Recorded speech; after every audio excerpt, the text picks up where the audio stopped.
Welcome back. Now in this video, we're going to be talking about the select area portion of your recording toolbar.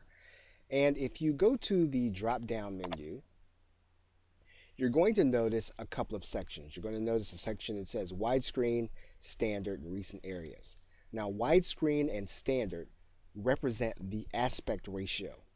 And in most cases, video that is done and posted to YouTube and other common forms of video sharing, they're going to have a widescreen aspect of 16 by 9.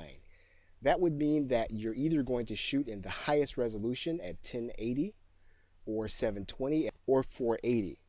But you want to make sure that you're matching the widescreen aspect of your screen.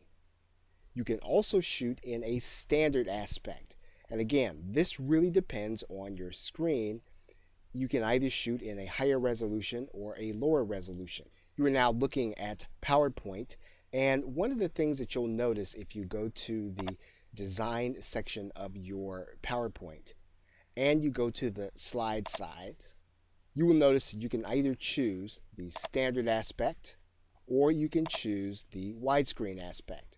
And again, this is how you will want to match your PowerPoint presentation with your actual video or your actual screen. Now, when you use the wrong aspect ratio, what can happen is that your video can appear stretched or out of proportion. So when you are watching a video that has been recorded in the 4:3 aspect ratio, but you're watching it on the wide screen, it can either be stretched or it can have the sides cut off or truncated. So again, you want to make sure that you're going to record in widescreen when possible.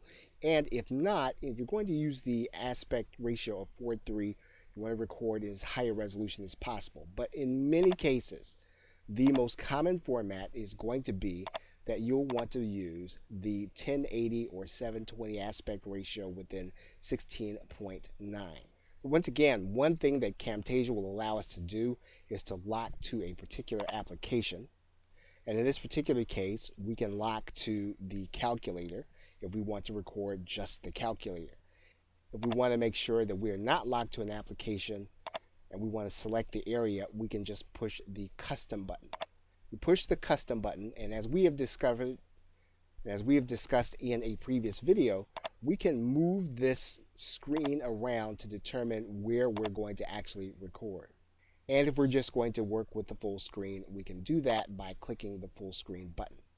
The one last thing that you'll notice about the recording toolbar is going to be particularly helpful if you use 2 monitors or 3 monitors or multiple monitors.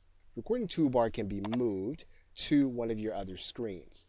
So if you wanted to focus on recording the screen that you're looking, you can actually do that, and you can actually remove this recording toolbar any place that you actually want by just clicking your mouse and moving it where you want it to be.